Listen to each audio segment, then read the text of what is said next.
אולי במקום שאני רק אדבר, אולי כל אחד יכתוב איזושהי שאלה אחת או שתיים, אפשר בעל פה, אפשר לכתוב בצ'אט, שתפתח לנו את הסוגיות לכל אחד יש איזושהי שאלה או משהו, שזה יהיה מין איזושהי דוגמה שאנחנו מנסים יחד לעשות שיח של שאלה ותשובה. אולי כל אחד יכתוב איזו שאלה שמטרידה אותו ביחס ליציאת מצרים, ביחס למצוות הלילה,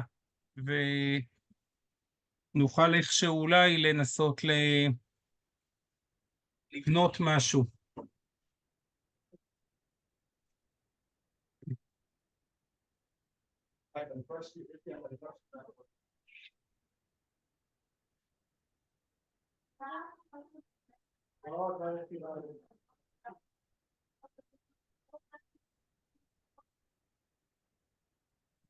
כן, אז אנחנו כבר רואים פה שאלות מעניינות מאוד.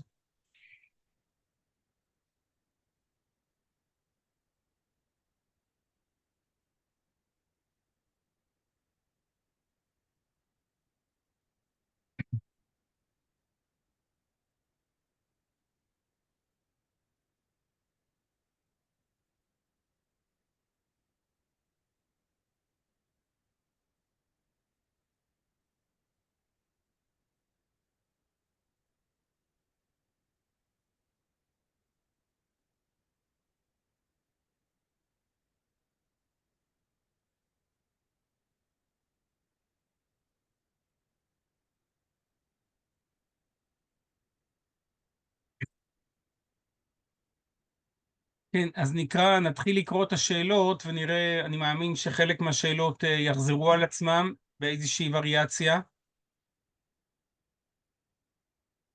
אבל זה יפתח לנו, אני חושב, ככה היה הצורה, הלוואי והיינו זוכים. קשה להבין למה התורה ציוותה עלינו לשבת עם הילדים ולא לשבת עם החברים. אני חושב שזה היה הרבה יותר מועיל, כמו שהחכמים עשו, כנראה שהם, אחרי שהילדים נרדמו, הם הלכו לבית המדרש וישבו שם החכמים יחד. מסתבר שזה הרבה יותר תועלתי. אבל יש לנו מצווה גם להעביר את זה לילדים ולמשפחה. אז אם אנחנו נעשה עבודה מקדימה ונוכל למצות את הבהירות, אם אנחנו נגיע לבהירות שנוכל אפילו להעביר אותה בשפה פשוטה, אז זה יראה שאנחנו אולי זכינו להבין קצת את העניין. המבחן שלנו, אם אנחנו יכולים גם דברים שאנחנו משוחחים, יכולים גם להעביר את זה בצורה יותר פשוטה. אז אני מקריא את השאלות. אולי השאלה הראשונה, אולי הנקודה שאם ירדנו למצרים, כמה צריכים אנו לשמוח שיצאנו. אם אני מבין טוב, אז השאלה היא בעצם מהי ההודעה הגדולה על היציאה, אם הרי כמובן שגם הירידה הייתה מכוונת. שאלה שנייה, אם ישראל ומצרים היו במהלך ירידה או עלייה, אז אם אני מבין טוב את השאלה, הכוונה היא, לכאורה, אם גלות מצרים הייתה אמורה לתקן אותנו, אז למה ירדנו שם? היינו צריכים לצאת בצורה יותר מרוממת, וכל מאמרי חז"ל לכאורה נראים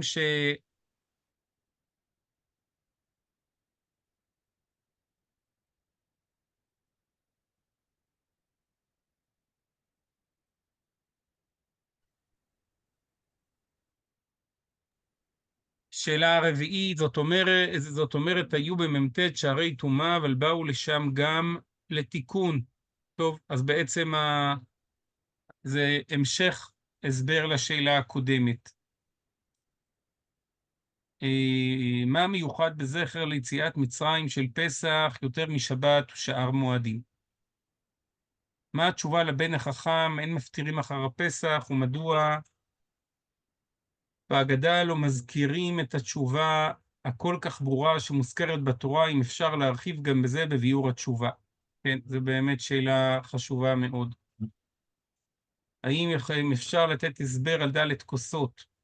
מה העניין להכיר טובה אם הוא הכניס אותנו לשם? אז זו השאלה דומה למה שדיברנו מקודם. שנייה אחת, רגע אחד.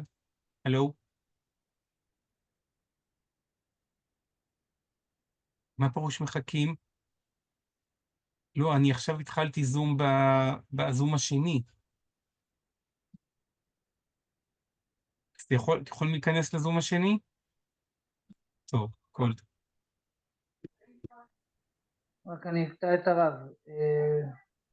זה מישהו ספציפי? לשלוח אה, לו מייל או משהו כזה? מה? זה לשלוח למישהו איזשהו מייל, מישהו צריך את לא, לא, יש הקישור? להם, הם צריכים להצטרף, הם פשוט לא הבינו, הם חשבו שאני... בסדר, אני מקווה שהם יצטרפו.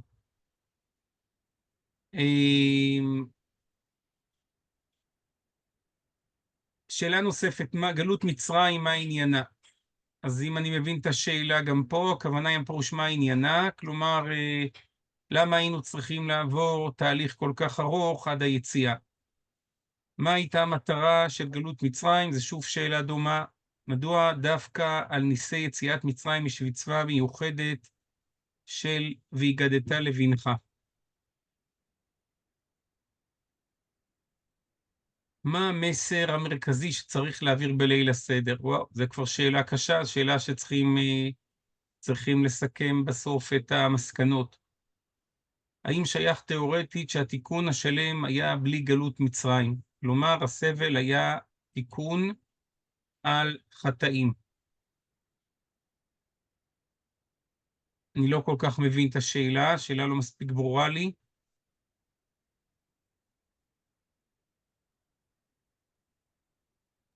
אני התכוונתי לשאול האם, הרי היה שם הרבה סבל, אנחנו יודעים שזה, כן. כאילו, זה היה, התיקון הזה, על מה זה היה? השיבוד, כאילו, הקושי שהיה בשיבוד. זה התיקון על משהו...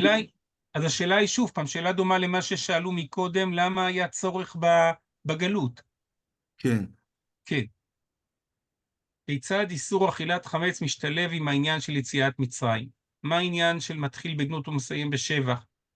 למה לא עושים את עיקר העסק עם מתן תורה ששם האמת נתגלתה בשיא בהירותה? יש עניין להרחיב במדרשים בעניין כל מה שקרה ביציאת מצרים, או יותר להתמקד ברעיון הדברים, מה זה רלוונטי לנו היום? מה עיקר מכות מצרים או החירות שלנו? טוב, אז קודם כל, אני חושב שכל השאלות מאוד מאוד יסודיות,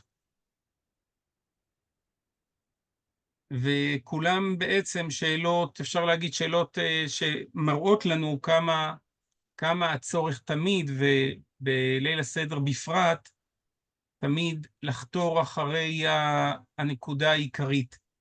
ברגע שעומדים על הנקודה העיקרית, אז ממילא אפשר להגיד שאחר כך כל השאלות הן מתיישבות. אז אם אנחנו מתבוננים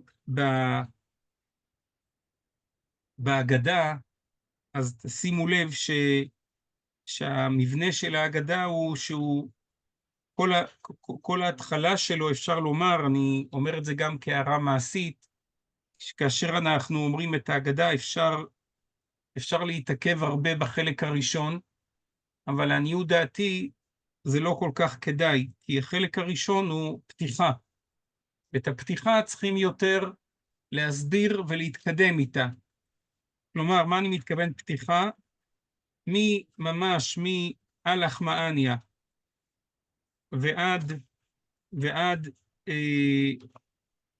ועד לא אמרתי אלא בשעה שיש מצה ומרור מונחים לפניך, כל הקטעים שם זה הכל בעצם, האמת שזה כולל גם השאלה, גם אפילו שאלת הילדים, עדיין זה לא עיקר ההגדה.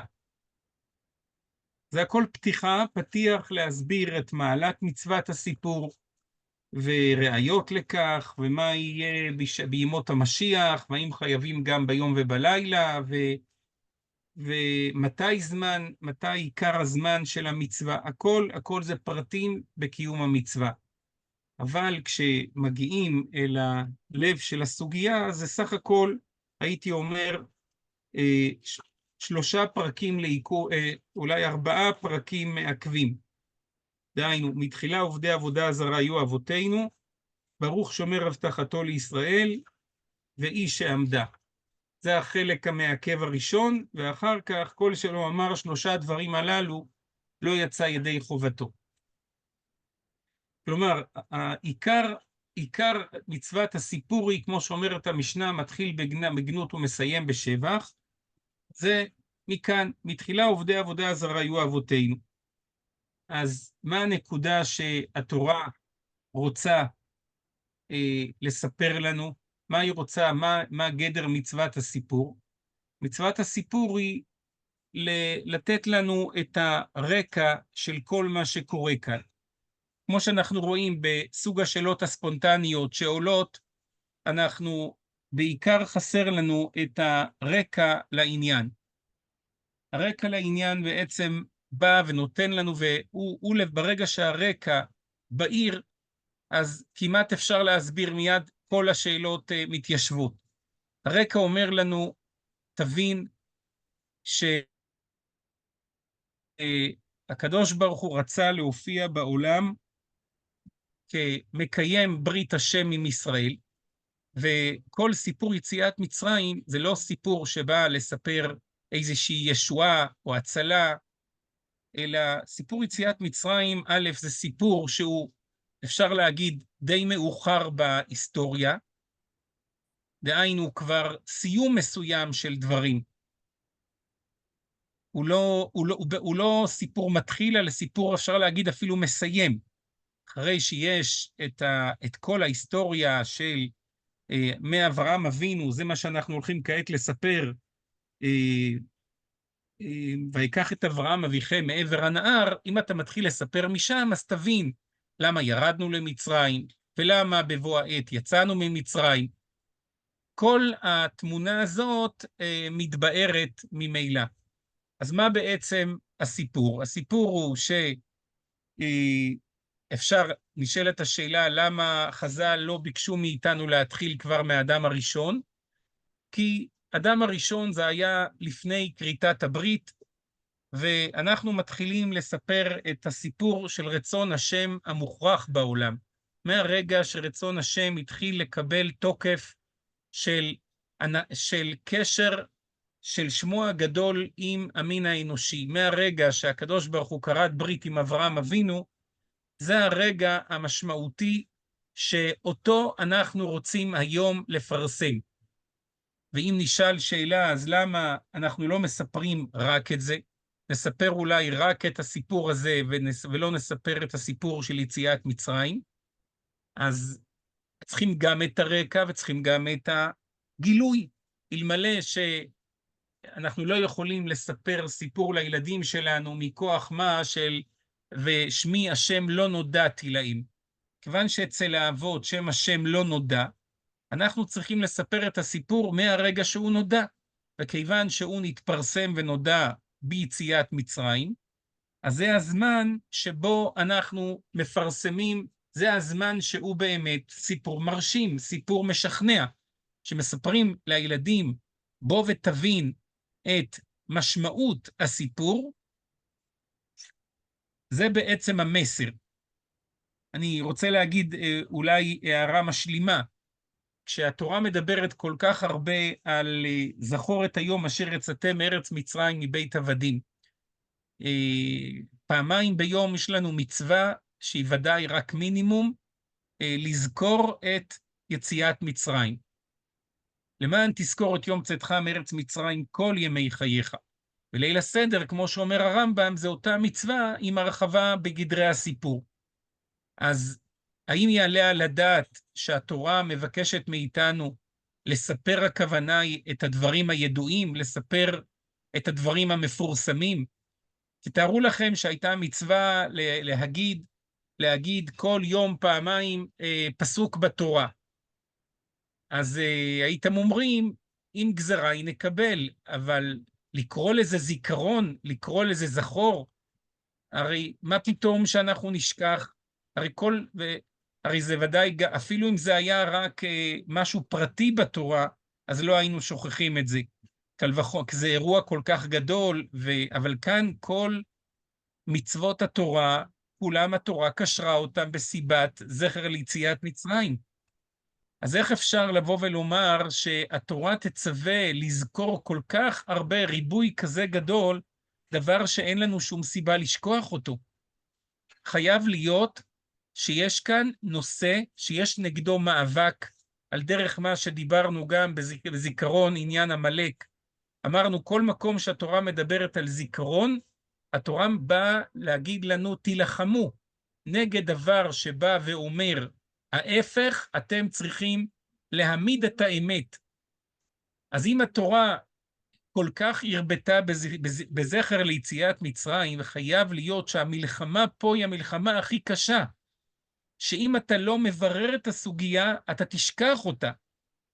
אז אני שואל אתכם שאלה, האדם שלא קיים שנה שלמה את זכר ליציאת מצרים, ביטל מצוות עשה שנה שלמה, האם יעלה בדעתכם לרגע שהוא שכח את הנושא? האם ייתכן שנשכח ממנו העניין? חייב להיות שהזכירה של התורה היא חייבת להיות זיכרון מאוד ממוקד. דהיינו, לא לספר את הסיפור, ופה אני אומר בדרך אגב תשובה לאחת השאלות ששאלו אם צריך לספר מדרשים, לעניות דעתי לא רק שלא צריך, אלא שאסור לספר מדרשים. כלומר, כי זה מסיט את העניין מהנושא.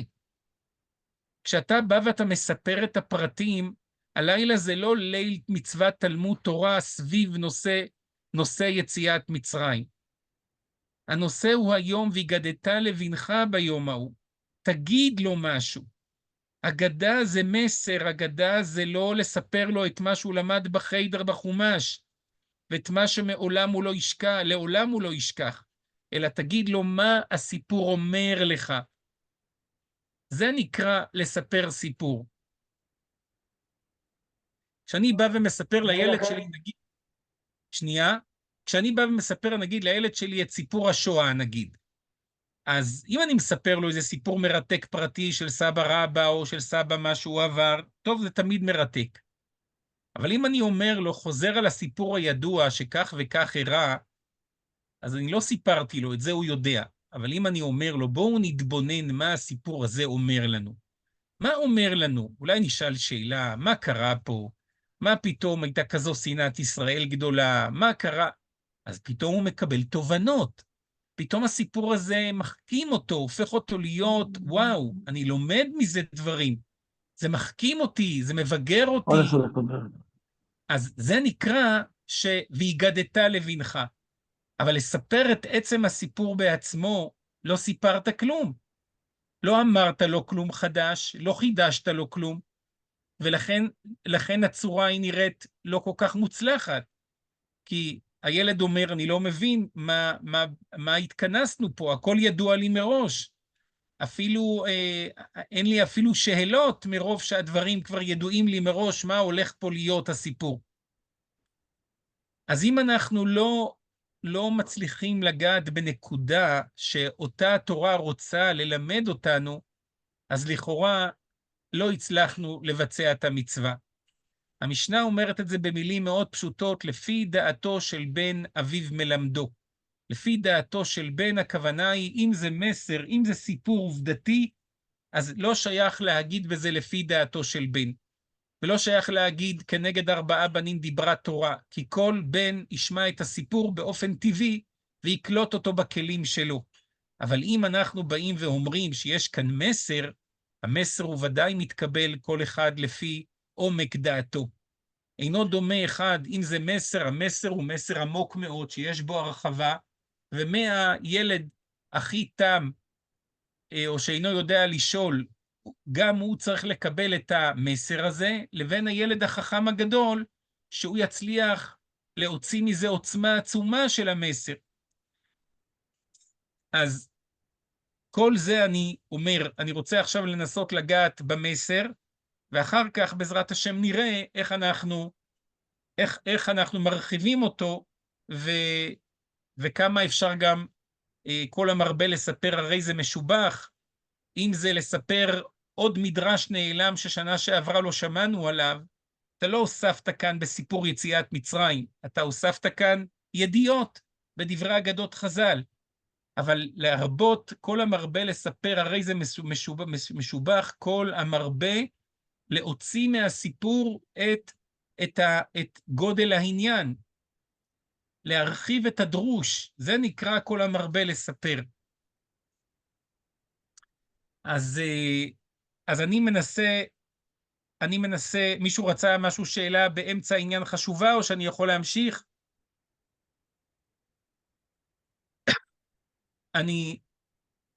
כשבאים רק רציתי חז"ל, להעיר, לפי כן, הדברים שהרב, יכול להיות שבאמת כל ההקדמה של ההגדה, במקום להגיד שסתם זה כזה בקצת, שאנחנו סתם קוראים את זה, יכול להיות שאת המסר כבר אפשר לראות שמה, בהגדרת איזה המצווה. מסר? למה? אתה רואה את חשיבות המצווה, אבל איפה אתה רואה את המסר? בחשיבות המצווה, מוגדר, כולנו חכמים, כולנו נבונים, את המסר של אולי, אני לא זוכר מה נמצא איפה. אז עוד פעם, אתה מביא מזה ראיה יפה ליסוד שאני רוצה להגיד. דהיינו, איך יכול להיות שאדם חכם, נבון ויודע את כל התורה כולה, עדיין יש לו לחזור עוד פעם על דברים הידועים. אם זה מדובר במסר, המסר הוא אינסופי. ועוד מעט נראה כמה התנגדות יש למסר הזה, כמה מלחמה יש למסר הזה. זה מאוד דומה למה שאנחנו ראינו במסילת ישרים, כשהוא אומר, המלחמה פה היא נגד, זה מאבק, ולכן זה לא, אל תחשוב שחיברתי ללמד את הדברים, ללמד אותך דברים שאתה לא יודע. אני באתי להזכיר לך את מה שאתה כבר יודע, אבל יש מלחמה נגד הידיעה הזו. זה בדיוק כל ענייני הזכירות של התורה, זה נגד מאבק, נגד השקר, נגד הכוח בעולם שבא לטשטש את האמת.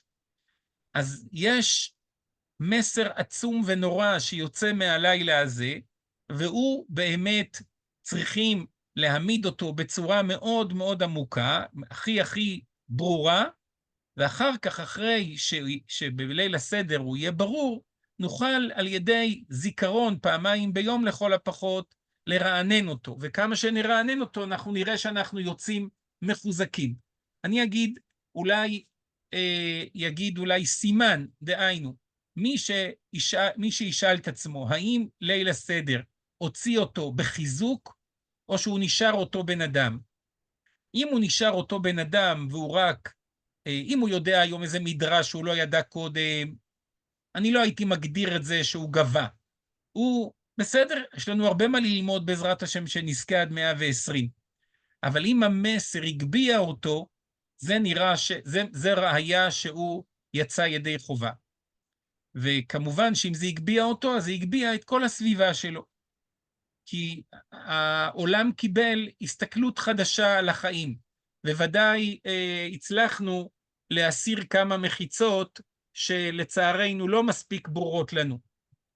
או שהיו ברורות אתמול והיום פחות, כדרך העולם שאנחנו כל הזמן, כמו שאמרנו, במאבק. אז מה באמת המסר? אז המסר, כשחז"ל באים ואומרים לנו שהנקודה היא לספר את הסיפור מראשיתו, מאברהם אבינו, ויקח את אברהם אביכם מעבר הנהר והולך אותו בכל ארץ כנען, שזה ברית בין הבתרים, שהוא נתן לו, ביום ההוא קראת השם ברית עם אברהם, לזרעך נתתי את הארץ הזאת, והרבה את זרעו ויתן לו את יצחק, זה ברית המילה, בשלילת ישמעאל, ואת בריתי הקים את יצחק, ואחר כך ויתן ליצחק את יעקב את עשיו, זה הבירור הבא של שלילת עשיו והולדת יעקב אבינו, ששם הברית מסתיימת בשלושה אבות, ואז בשביל להקים את הברית הזאת, יעקב ובניו יורדים מצרים. אז יש פה קודם כל נושא שרצון השם בעולם יש לו מגמה ברורה, להיטיב עם זרעו של אברהם אבינו, לתת להם את הארץ. זה הנושא הכי יסודי, שהוא יסוד אמונת ישראל. שכל ילד יהודי ידע מה כאן הוא עושה בעולם, העולם יש לו רק רעיון אחד, להביא את עם ישראל אל הטוב האמיתי. כמו שהקדוש ברוך הוא אומר למשה רבינו בסנה בגילוי הראשון, שמעתי את עוני עמי אשר במצרים וירד להצילו. מה זה להצילו? סתם להציל אותו ממישהו שפתאום נטפל אליו? ולהביאו אל ארץ טובה ורחבה, אל ארץ זבת חלב ודבש. כלומר, כל התכלית היא בסוף בשביל והבאתי אתכם אל הארץ, לקיים את ברית בין הבתרים, שאותה קראתי עם אברהם לפני הרבה שנים, וכעת הגיע הזמן שהברית הזאת תוקם. תוקם הכוונה היא תצא מן הכוח אל הפועל אחרי כל התהליכים שהעולם היה צריך לעבור. וכמו שאמרנו מקודם, כעת, שכל יציאת מצרים היא בעצם הבירור, הגילוי המוחלט, שאף אחד בעולם לא יכול מאז ועד היום לבוא ולערער על האמת המוחלטת הזאת, שכל העולם כולו נשלט תחת רעיון אחד ויחיד, ברית אברהם עם ישראל, ברית השם עם אברהם וזרעו, והרי ביציאת מצרים הדבר הזה נתברר באופן מוחלט, ואי אפשר לבוא ולומר שהבירור ההוא לא רלוונטי היום, כי הבירור ההוא נעשה באופן הכי מוחלט שאפשר, כנגד כל הכוחות בעולם, שמצרים שייצגה את כל איסוף, כל הכוחות האפשריים שמעמידים אלטרנטיבה לשליטת הקדוש ברוך הוא על עולמו, ברצונו בישראל, כל הדברים הללו נתבררו באופן מוחלט. אז כעת זה המסר הכי, מצד אחד, הכי מרנין, הכי גורם לביטחון, הכי גורם לתקווה, ובהמשך הוא יהיה גם המסר שהכי יגרום רצון גם לקבל בשמחה את מלכותו ברצון קיבלו עליהם, בגלל שאנחנו אדרבה, הקדוש ברוך הוא רוצה קודם כל לגלות לעם ישראל את רצונו בהם המוחלט, ואז כל אחד בוודאי ירצה בוודאי להשתעבד, להיות חלק מהרעיון הגדול הזה. אפשר לומר שפרשה ראשונה של קריאת שמע, שיקבל עליו עול מלכות שמיים תחילה, זה בעצם יציאת מצרים, ושיקבל עליו עול מצוות, פרשה שנייה, זה כבר מתן תורה, זה כבר שלב ב'. אבל קודם כל, השלב הראשון זה האנוכי הוויה אלוקיך אשר הוצאתיך מארץ מצרים מבית עבדים. הזהות, האנוכי, קודם כל ההיכרות, המקום שבו אנחנו בכלל נקשרים, וזה יסוד היסודות, והבדיקה, המבחן הוא, האם אנחנו, עם המסר של הלילה, מקודם אמרתי מבחן אחד, אבל המבחן הזה אולי הוא פחות, אולי המבחן הראשון שאמרתי, קשה יותר לעמוד עליו, ויש לי עוד מבחן. אם המסר שאמרנו הלילה מביא אותנו למסקנה הבאה, לפיכך אנחנו צריכים להודות ולהלל, אז זה באמת, דהיינו, אדם מרגיש שהוא יתקשר, שהוא יתחבר, שהוא מרגיש שאהבת השם שלו נתגדלה, אז זה ראיה שהוא אמר מסר. אבל אם הוא המסר שלו היה, המסר, הוא לא יודע מה המסר, הוא אומר, אני לא יודע, סיפור גדול לפני 3,500 שנים, והקדוש ברוך הוא נגלה על מצרים, והיכה אותה מכות גדולות ונאמנות, אז אין לו כאן סיבה, הוא לא מרגיש שהסיפור רלוונטי אליו, לפיכך אנחנו צריכים להודות ולהלל. מאז כבר הדברים מאוד עברו הרבה שנים, כדי שאני ארגיש מחובר לרעיון של ההצלה אז. אבל אם הנושא שנתברר אז הוא רלוונטי עד היום, שהרי ברית השם עוד לא הופרה ולא יכולה להיות מופרת, וממשיכה לשלוט על העולם עד היום הזה, והביטחון שלי גובר, והתקווה שלי גוברת, וממילא המבחן השלישי של המסר יהיה. בינתיים אמרתי שני מבחנים, עכשיו אני עובר למבחן שלישי. האם האדם מרגיש גם אהבה, וגם ממילא תקווה כלפי העתיד, שאותה ברית שנתבררה אז, אם היא רלוונטית היום, היא בוודאי, אני מקווה לראות את ההמשך שלה בחיים שלי העכשוויים. אני שואל, זה בעצם החלק השני של הלילה, שאנחנו מתחילים אחרי הסעודה, אומר הירושלמי, עד עכשיו זה היה עניין לשעבר, אבל מעכשיו מדברים עכשיו על המציאות הקיימת עכשיו. לא לנו, השם לא לנו, כי לשמך תן כבוד על חסדך ועל עמיתך. אז איפה הברית אנחנו שואלים? למה אנחנו בשעבוד מלכויות? למה הגילוי שלך לא מתחדש עלינו? מה ההבדל בין אז להיום? כל הפנייה כלפי העתיד היא שוב פעם תולדה של תפיסת המסר האמיתי. אז יש לנו, כמו שאמרנו כאן, חייבים לגעת בלב הסוגיה, וברגע שהיא מתבארת, אז הכל מבינים פתאום מה התורה, למה התורה מתכוונת. מה התכוונתי כשאמרתי שיש מאבק כל כך גדול בעולם כנגד המסר הזה?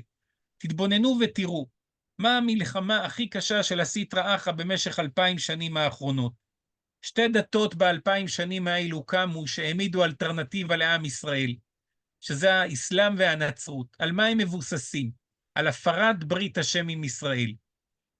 על מה, והרעיון שלהם התחיל עוד לפניהם, כבר בחורבן בית ראשון, כמו שדיברנו בערב פורים, על עניין ייאוש עם ישראל מהגאולה והמחשבה שהקדוש ברוך הוא עזב אותם בחורבן. כלומר, הנקודה הכי רגישה זה בעצם השייכות, האמון, הביטחון והתקווה בברית השם איתנו. וכאן אנחנו, אם בפורים אנחנו עסקנו בסגירת קצה בנושא, כאן זה הכל, כאן זה כל הנושא, כאן אנחנו מתחילים את נקודת הראשית, ונוגעים כאן בעצם הרעיון, בגילוי הרעיון עצמו. ואם אנחנו לא נספר את זה, אף אחד בעולם לא ישים לב לזה. אנחנו יכולים לגלגל 120 שנה סביב תורה ומצוות, בזמן שאדם מתהלך פה בהרגשה שהוא עזוב לגמרי. הוא בכלל לא בטוח מה יקרה איתו מחר. זה המצב הכי קשה שאותה התורה שוללת, והיא מבקשת מאיתנו שהנקודה הכי מרכזית בחיים שלנו תהיה תלויה בהעברת מסר הכי משמעותי לנו ולילדים שלנו. אב לבנים יודיע עמיתך. עמיתך זה, האמת היא יצירת האמון. אמת ואמונה זה אותו יסוד. אבל אב לבנים יודיע עמיתך זה בעצם להעביר את האמת המוחלטת של העולם, שהיא בסוף הגורם הכי גדול ליחסי אמון ותקווה וביטחון. טוב, אני עושה רק הפסקה קצרה, כי אני לא רוצה לדבר הרבה. אם מישהו רוצה להעיר, ואחר כך נלך לקרוא את השאלות עוד פעם, ואני בטוח שכל השאלות יהיה לנו הרבה יותר קל לפתור אותן. אפשר גם להוסיף עליהן, אבל מישהו רוצה בעל פה לשאול משהו, להעיר משהו? שאלתי בצ'אט, האם ניתן להסביר כזה מסר גם לבן הרשע? ברור שכן. הרי השאלה, אני אשאל אותך שאלה, הבן הרשע רוצה להקשיב, או שהוא לא רוצה להקשיב? אם הוא לא רוצה להקשיב, אז השאלה היא לא רלוונטית, נכון? אנחנו לא הולכים לדבר לקיר. אבל אם במקרה שהוא לא רוצה להקשיב, אז הבעל ההגדה אומר לנו להכות את שיניו, ולהגיד לו, אילו היה שם לא היה ניגל, בגלל שהוא מפקיע את עצמו מברית השם מישראל. אבל כל עוד שהוא רוצה להקשיב, אז עינינו רואות, יום יום אנחנו רואים אנשים הכי רחוקים, שוודאי מגיע להם את התואר העכשווי בן הרשע, אבל מאוד מהר, בקלות, הם הופכים את עצמם לבן החכם. אני יכול להראות לכם כמה וכמה אנשים כאלו, שהפכו מרשע לא לתם ולא שאינו יודע לשאול, אלא לחכם. אז ודאי שזה ניתן. דבר שהתורה לא הטילה עלינו לספר לילדים שלנו בליל הסדר, דבר שאני לא יכול לשכנע אדם הכי רחוק. כשהתורה באה אלינו, היא מוסרת לנו מסרים הכי ברורים, וזה בדיוק מצוות ההגדה. בכלל, אני לא הייתי אומר שזה גדר מצוות ההגדה, כלומר, בליל הסדר אנחנו לא באים לעסוק בהיבט ההוכחתי, דהיינו, אם הילד ישאל אותי, אני לא יודע אם זה עכשיו יהיה הזמן לעסוק בזה, אם הוא ישאל אותי, תביא ראיות לכך. ילד גם לא ישאל את זה, כי הדברים הם כל כך ברורים באינטואיציה שלו, שהוא לא ישאל אותי, תביא ראיות שהיה יציאת מצרים. אבל גם אם הוא ישאל, אם יהיה לי את היכולת, אולי אני אעשה את זה, אבל זה לא גדר המצווה היום. היום גדר המצווה זה לבן נורמטיבי שיודע את ההיסטוריה, וצריכים רק לספר לו מה ההיסטוריה מספרת. מה הסיפור אומר לו, כמו מדבר אליו, כמו שהסברנו. איפה שייך בכל זה הנושא של הגילויים של 10 המכות בעצם? שזה לא... יפה. טוב. אז 10 המכות זה בעצם המקום שבו הקדוש ברוך הוא רצה להעמיד את הגילוי שלו באופן הכי. תתאר לך שאם יציאת מצרים הייתה ללא 10 מכות, אז מה אנחנו היינו אומרים? לא שאנחנו היינו באים חלילה לקנטר, אבל הגילוי לא היה מושלם, כי מצרים שמייצגת את כל עולם האלילות והמדע, הציביליזציה שלה, לא העמיד אלטרנטיבה לגילוי השם בעולם. אז גילוי השם מופיע, ומחר כוח אחר יגבר. המקום הזה שהקדוש ברוך הוא העמיד, כמו שחז"ל אומרים במדרש, משל לשני אתלטים, שהקדוש ברוך הוא העמיד את עצמו כמו אתלט שעומד מול הכוח השני בעולם, ואומר לו בוא נאבק. זו בדיחה, הקדוש ברוך הוא שם לעצמו אתלט נגדי, הוא אומר כן, כי אני בא לגלות את שליטת ייחודי בעולם שלכם, ואני רוצה שכל הכוחות ימצאו את כל כוחותיהם נגד שליטת הברית על העולם. אז הוא שם את בני בכורי ישראל מול כל הכוחות הקיימים בעולם, וכעת הדברים הולכים ומתלבנים. כמובן שאם היה לנו זמן, דיברנו על זה בשיעורים קודמים, ניסינו קצת לפתוח עד כמה שאפשר את השליטה במציאות, את הייחוד במציאות בשליטה ובהנהגה, אבל יכול להיות שלא, הדרושים שלנו לא דייקו, אולי אפשר להגיד דרושים יותר טובים, אבל מה שברור הוא ש10 מכות זה מבנה שבא לתת לעולם ברור חד היסטורי. אבל כמה המקום שלנו כיום להתמקד בגילויים של 10 המכות? אפשר, אבל אני לא בטוח שזה נחוץ.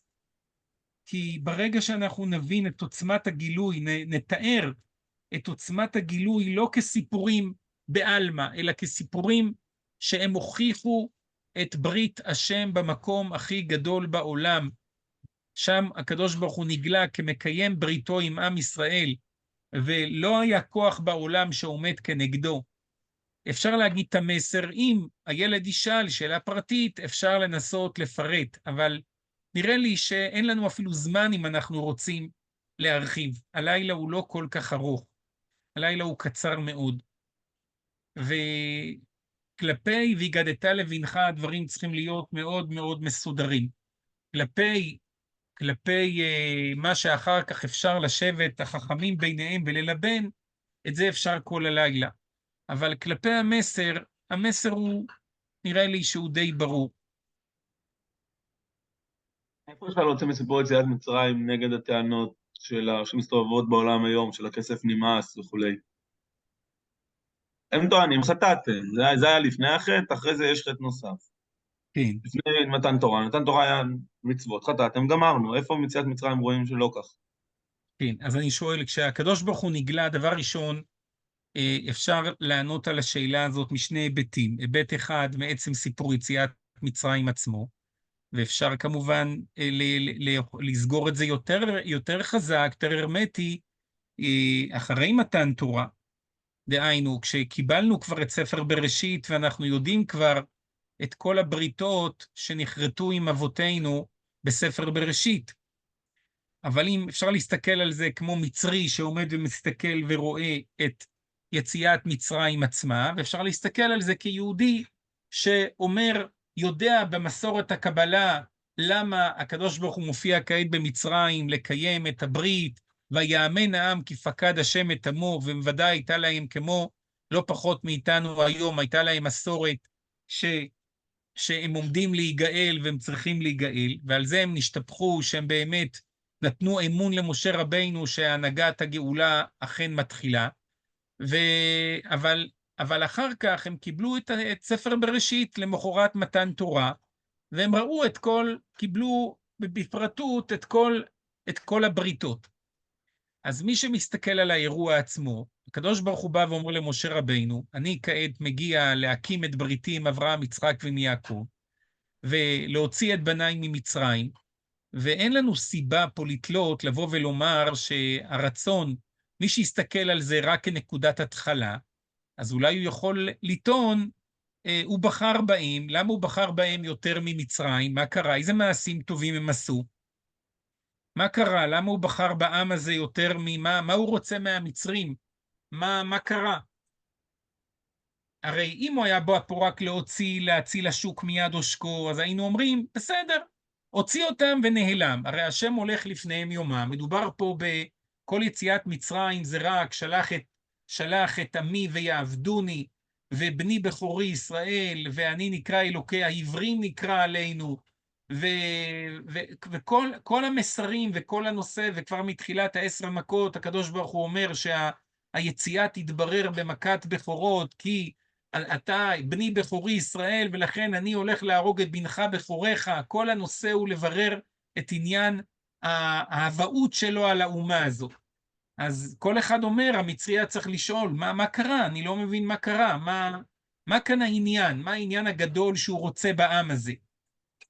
אז לבוא ולומר שהרצון שלהם בו כל כך גדול, עוד לא נתבקש מהם כלום, הם עוד לא הספיקו אפילו להיות מצווים. הקדוש ברוך הוא שם את כל כובד משקלו במרכז ההיסטוריה העולמית, על עם שבכלל יכול להיות שמחר יחטא ויאבד את זכויותיו. כל הצורת הגילוי של הקדוש ברוך הוא היא כבעל ברית, ובני, המושג בני זה מושג שבא ואומר, אין לי כאן התניות, בנים משחיתים קרויים בנים, כלומר בין כך ובין כך קרויים בנים, אומרת הגמרא. בן זה לא עבד, אלא זה שלח עמי ויעבדני, זה אחרי שהוא בני. כי דרך 3 ימים נלך במדבר, כמו שדיברנו בספר שמות, זה הכוונה היא להר חורב, ששם נקבל את הכלים איך שומרים על הברית שנתגלתה. אבל לא שאנחנו כאן סתם הופכים את העולם בשביל עם שעומד לעמוד רק במבחן ויכול להיות שהוא ייכשל. כל הצורה היא צורה שהקדוש ברוך הוא נגלה, זה נקרא ידו החזקה, כי ביד חזקה הוציאך השם ממצרים, בזרוע נטויה, הכוונה היא את כל כבודו הוא שם על העניין הזה. והיא כבדה בפרעה ובכל חילו, הוא כל הזמן מתכבד, הוא כל הזמן שם את כבודו על עניין ישראל. אחר כך שאנחנו רואים את ספר בראשית, שמעולם כל הבריתות שלנו מעולם לא היו מותנות, ואדרבה, הקדוש ברוך הוא אומר, למרות שהם יחטאו, אין שום אפשרות שאני אניח אותם, אז הדבר הזה הוא ודאי עוד נסגר עוד יותר להבין שיציאת מצרים גילתה את הבריתות האלו. אבל אני חושב שאפשר מכאן ומכאן.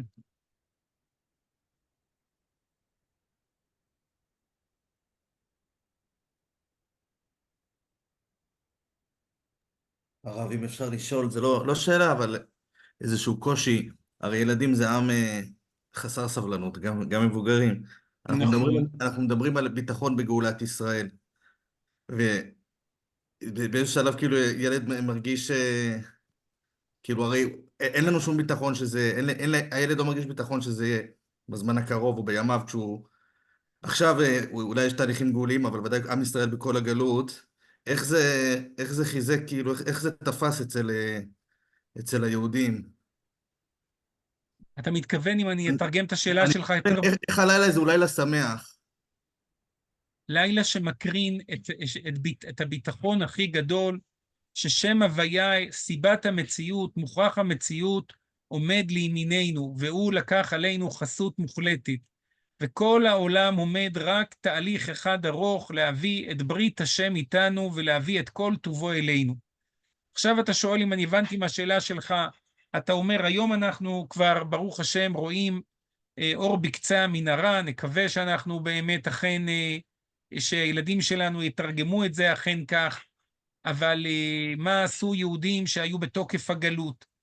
אני אומר, ודאי שההבדלים הם ודאי גדולים, ואני תמיד אומר שצריכים, אני חושב, לציין את זה, זה חלק בלתי נפרד מהאגדה, שאבא שיגיד, השעת האחה לשנה הבאה בירושלים, והוא לא יגיד לילדים שלו שמשהו זז, נראה לי שהוא לא אבא הוגן. אם הוא יגיד, אנחנו עדיין בלודג', אבל אנחנו מקווים עדיין שפעמי משיח יתגלו איכשהו אי פעם, לא נראה לי שזה יהיה פייר כלפי הילדים שלו. אבל מותר להגיד את האמת כמו שהיא, זכותו של כל אחד לראות את זה במבט שלו, אני לא אשכנע אף אחד באיזה שלב אנחנו נמצאים, אבל שיגיד, ברוך השם, הקדוש ברוך הוא התחיל לקיים את הבטחותיו. אנחנו עינינו, כמו שיהושע בן נון אומר, לא נפל דבר אחד מכל דברו הטוב, הכל בא, אז אפשר להגיד, לא הכל בא, אז כל אחד יתווכח בכמה אחוזים טובים, הוא כבר יכול להגיד שהוא ראה. אז זה ודאי, אבל גם כשהיינו בתוקף הגלות לפני כן, הביטחון זה לא תלוי במצב, הביטחון תלוי בתחושת המבטח והאמון, וממילא גם זה מעורר תקווה. כשאדם נמצא לו עלינו בתהליך רפואי, אז הוא גם כשהוא משוכנע שהוא בידיים טובות, אז יש לו פחד, והוא לא יודע מה הוא יצטרך הרופא לעשות לו, אבל הוא אומר, מה שהוא יעשה לי, אני בידיים טובות, אני בידיים בטוחות. זה נקרא תחושת ביטחון, כמו ילד אצל הוריו, וגם ילד אצל רופא שהוא תחת חסות הוריו. אז זה נקרא מצב בטוח. כשאנחנו מחזקים הלילה את ביטחוננו בהשם, בברית, זה מסר שהוא בכל מצב, הוא ודאי המסר הכי, הוא ודאי גם מולי תקווה. תקווה זה אומר שהילדים שלנו יקוו שהדברים חייבים לזוז. באיזה קצב אנחנו לא יכולים להבטיח להם, ולא תאריכים, אבל אנחנו יכולים להגיד להם, אתם בידיים הכי טובות. וזו תחושת אמת שהיא תעורר בו אהבת השם, וכמו שאמרנו, תעורר בו גם רצון אחר כך לרצות להגיע, להיות שותפים בהשמת הברית על ידי קבלת עול מצוות.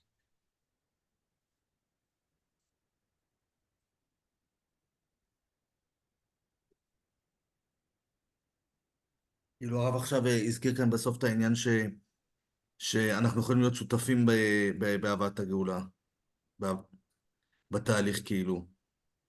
אני לא התכוונתי להזכיר את זה בדווקא עכשיו, התכוונתי, עכשיו הנושא הלילה זה רק הלב. הנושא הוא לא מעשיות, אבל זו סוגיה מתלווה, זה לא סוגיה של הלילה. לא, כי אני מעמיד את זה בהמשך למה שאמרתי, שהרי אנחנו לא יודעים מתי הגאולה תבוא. אז יש כאן איזשהו קושי כמו אם הרב המשיל את זה לילד חולה, אם אומרים לו אתה תהיה בריא בעזרת השם בעוד 70 שנה, הוא לא מאוד, יהיה לו קושי. אם נצליח לשכנע, אז אתה מדבר איתנו על שאלה תיאורטית קשה, על מישהו שצריך, יודע בטוח לו שהוא צריך לשלם, שהוא כבר אחרי הגזרה, שהקדוש ברוך הוא בחר בו להיות משלם חוב. אז זה כבר שאלה של יחסי אמון בדיעבד. הלילה אנחנו לא עוסקים כעת בניחום אבלים, אנחנו כעת עוסקים בקניית ביטחון.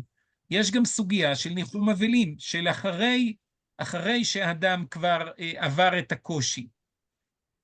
אבל היום הנושא הוא להכיר בברית השם. המידע הזה יכול להיות גם בדיעבד לפעול, אבל היום לא נראה לי שזו הסוגיה. אנחנו ברוך השם נמצאים בתקווה וביטחון כלפי עתיד בטוח.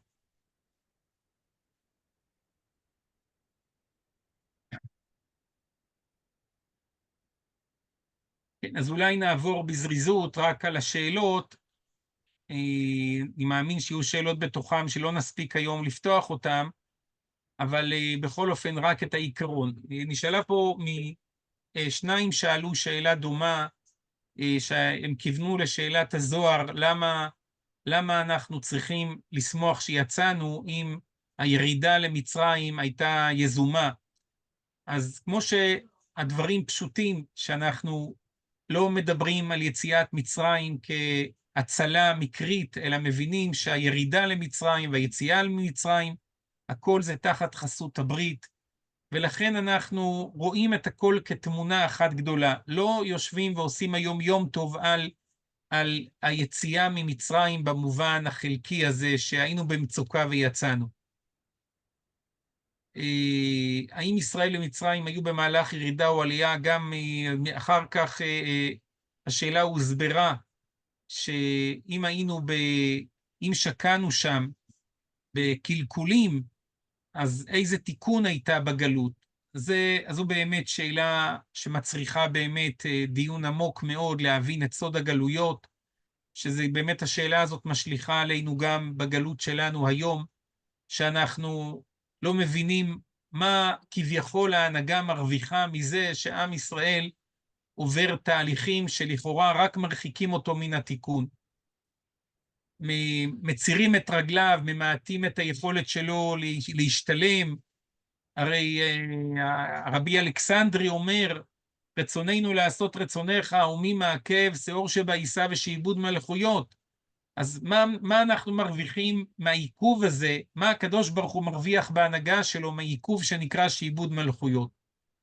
אז פה אנחנו חייבים לקבל מידע מאוד מאוד פנימי. הרמח"ל קורא לזה שזה לקרוע את בטן הארי מתוכו, כלומר יש פה סוד גדול איך דווקא שליטת הרע עלינו היא זו שגורמת לו להתקלות, וזה באופן מאוד פנימי, ואנחנו באמת, המבטים שלנו בעניין הזה הם באמת חלקיים מאוד, אבל השאלה הזאת שאלה מאוד קשה, עמוקה ופנימית. אני לא חושב שאנחנו נוכל ליישב אותה, צריכים במקרה הזה על כל פנים בינתיים לתת אמון בהנהגה, שוודאי זה הסדר שכך דווקא הרע נתקן. מה מיוחד בזכר ליציאת מצרים של פסח יותר משבת ושאר מועדים? אין ספק שכל המועדים הם זכר ליציאת מצרים, כמו שתקנו לנו גם בקידוש של כל המועדים וגם בנוסח התפילות של כל המועדים, אבל פה התורה ביקשה מאיתנו בנקודת ההתגלות לשים את המשקל היותר כבד. מה התשובה לבן החכם? אז השאלה הזאת היא שאלה, אז אין מפתירים, אנחנו נשאיר את זה לתשובות פרטיות, אבל למה המגיד לא העתיק את התשובה הברורה של פרשת ואתחנן? זה באמת שאלה מאוד מאוד קשה. חייבים לומר שזו הוכחה ברורה שברייתא של ההגדה לא התכוונה שאנחנו נסתפק בה, אלא שאנחנו בעצמנו נפתח את הדברים, וזה על דרך וכולי, שוודאי אתה תדאג להגיד לילד את התשובה הנכונה, והעומק של התשובה היא כל כך פשוטה בלשון המקראות, שאבא מספר את הסיפור לילד, עד כדי כך שהתולדה שלו, שהוא אומר, אתה מבין, אם כן, ודאי שויצווינו השם לעשות את כל החוקים האלה, לטוב לנו כל הימים. אם הילד קיבל בסוף את המסר, שחייב להיות שכל מצוות התורה מובילות אותנו לאותה הטבה שנתגלתה ביציאת מצרים, אז אם כן, הבן קיבל את המסר הנכון. ד' כוסות לא נוכל להספיק עכשיו. השאלה הזאת כבר דיברנו עליה, לגבי להכיר טובה אם הוא הכניס אותנו לשם. גלות מצרים, מה עניינה? התורה קוראת לזה, ואתכם לקח השם מכור הברזל ממצרים להיות לו לעם נחלה כיום הזה. אז התורה מעידה שכל הסיבת כניסתנו לשם זה רק כור ברזל, להכין את נשמות ישראל, להיות ראויות למעלתם השלמה, לקבל את ברית אברהם, ולכן הקדוש ברוך הוא מודיע לאברהם מראש, ידוע תדע שלא נוכל בלי זה, הוא מתנצל לאברהם אבינו ואומר, הברית לא תוכל לקום בלי התנאי של ידוע תדע. אז זה מה שאנחנו, אבל מי שרוצה קצת יותר לראות בזה, יסתכל בתחילת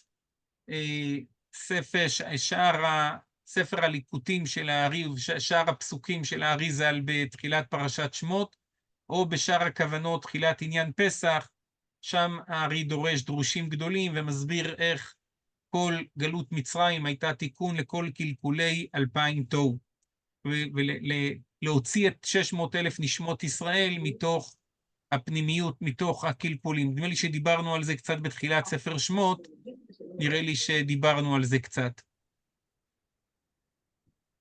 מדוע על ניסי מצרים יש מצווה מיוחדת כדאי לבנחס? כמו שדיברנו, ניסי מצרים זה לא הודעה על נס, אלא זה ניסים שהוכיחו, כמו שהזכרנו פעם את הרמח"ל במאמר העיקרים, שהוא כותב למה הקדוש ברוך הוא, מה הסיבות שהוא משנה מדי פעם את הטבע, אז הוא אומר, לפעמים כדי להודיע אמיתת השגחתו ויכולתו. זה מסוג הניסים שבאו לפרסם את אמיתתו, ולא ניסים שיש להם סיבה אחרת, כי לעולם יש לפעמים סיבות שהטבע צריך להתכופף בפני רצונו. המסר המרכזי שצריך להעביר בלסר, אני מקווה שדיברנו עליו. היה שייך, כן, את זה כבר גם דיברנו. כיצד איסור אכילת חמץ משתלב עם עניין של יציאת מצרים? אז זה מה שהרמח"ל מסביר לנו בדרך השם, מביא את הזוהר ומפרש את דבריו, שכיוון שהיציאה ממצרים היא הייתה בדרך של חיפזון, בדרך של הנהגה לא משפטית רגילה, לא בסדר הדרגתית, אז לכן, אז לא רק שליל היציאה היה בחיפזון, כי גורשו, אלא כל 7 ימים עד קריאת ים סוף, כל 7 ימים אסור לנו לגשת שיהיה אחיזה לרע, כי המציאות כעת נשלטת תחת רצונו לבד. אנחנו לא מבוקשים אפילו להתמודד בפסח מול הרע, לפני שקיבלנו את הכלים לעמד ולקבל את האפשרות שלנו לתקן את הרע. היציאה היא תמיד תחת שליטת רצונו. אז גם במעגל השנתי, החמץ זה מחוץ למחנה. מה העניין של מתחיל בגנות מסוים בשבח? זה כדי כל דבר שרוצים לחדד אותו, אז צריכים להראות את השליטה מתוך האפשרות השנייה. כשלדוגמה רואים את גודל שליטת מצרים על עם ישראל, ורואים איך הקדוש ברוך הוא גילה את השליטה שלו, שבר את המתנגדות וגילה את רצונו, זה מחדד, אין הפך ניכר אלא מאופקו, זה מחדד את המסר שהוא הולך ומתבאר. למה לא עושים את עיקר העסק ממתן תורה? זה מה שיצא לנו מתוך הדברים, כי מתן תורה זה כבר שלב שהוא מגיע, הקדוש ברוך הוא אומר, אנוכי השם אלוקיך אשר הוצאתיך מארץ מצרים בית, אתם מכירים אותי, עכשיו נלך לשלב הבא, אתם ראיתם את אשר עשיתי למצרים, ואשא אתכם על כנפי נשרים ואביא אתכם אליי, ועתה אם שמוע תשמעו בקולי ושמרתם את בריתי. כעת אתם בוודאי תרצו לקבל עליכם את עול מצוות בשמחה, שהרי אתם מבינים לתכלית מה אני כעת מבקש את העבודה שלכם. דיברנו שמדרשים זה לא הנושא. מה העיקר מכות מצרים או החירות שלנו? מכות מצרים שגילו שברית השם יצא לחירות. זה לא החירות שלנו, אנחנו סך הכל נישאים על כנפי נשרים, אנחנו חלק מהרצון האלוקי בעולם, ואני הוויה לא שניתי ואתם בני יעקב לא חיליתם. אם אני הנושא נקשרתי בכם, אז אתם ודאי יוצאים איתי יחד, כמו שחז"ל אומרים, הקדוש ברוך הוא נכנס איתנו בגלות ויצא איתנו מהגלות. יש הרבה שמרבים בהמחשות של המכות, לכאורה זה לא מוסיף במסר, הכל לפי העניין. לא הבנתי אם העיקר הנושא הוא הברית עצמה שאנחנו נבחרנו להגיע לתכלית, או שהעניין היא העמידה של הקדוש ברוך הוא בברית הזאת, זה הכל עניין אחד. אם ברית השם זה בעצם גילוי רצונו ההיסטורי בעולם, והרצון שלו היחיד זה להיטיב לעיקר המין האנושי שהוא ישראל שנבחר בזכות אברהם, אז זה בעצם הברית שלו ואנחנו חדם. כי הברית עצמה הייתה בברית בין הבתרים והקיום שלה בכל מצב, זה כבר פורים, לא הבנתי כל כך את השאלה. האם אולי יוכל לתת כאן כמה שאלות עיקריות לדיון, בירור בליל הסדר, מה שכבר יודע את הבסיס ורוצה להתקדם. טוב, אז זה צריכים אולי להכין כמה שאלות, בלי נדר אולי בשבוע הבא נכין אולי כמה שאלות מכוונות, מה שנקרא. מה זה כי לא שלם עוונה עם מורי עד הנה? טוב, זו שאלה מאוד יפה, כי פה ההנהגה משתלבת עם הרבה, הקדוש ברוך הוא הרי גם כשהוא רוצה לקיים את הברית שלו, אז זה משתלב עם הרבה פרטים אחרים, וכל עוד שעדיין ארץ ישראל עוד לא הגיעה מכל הצדדים למצב המוכן שלה לקיום הברית, אז יש כאן עוד נתונים שההנהגה מביאה, אבל השאלה היא קצת עמוקה כדי שנענה עליה ככה בצורה קצרה. האם לכוון את הילדים להגיע לשאול שאלות או פשוט להגיד את המסר? אני חושב שהעיקר זה להביא אותם ליכולת לדון, שאם יש לו שאלה שישאל. אם חז"ל אמרו לנו לגרום להם לשאול, אז אנחנו ודאי נקיים את מצוות חז"ל. בפועל זה לא כל כך עובד, או בגלל שהילדים מוכנים, או בגלל שהכל נראה כל כך כאילו פשוט.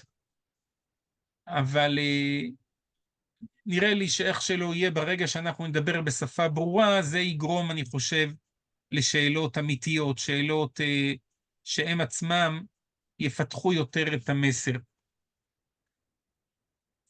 טוב, נקווה בעזרת השם שבוע הבא, אולי אם נזכה, ניפגש, אז נדבר אולי יותר על מצוות הלילה, שאמרנו שזה החלק השני שמעכב בסיפור אחרי המסר.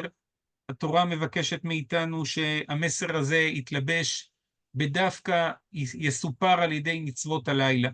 אז זה החלק השני שאנחנו בלי נדר שבוע הבא נשתדל להשלים.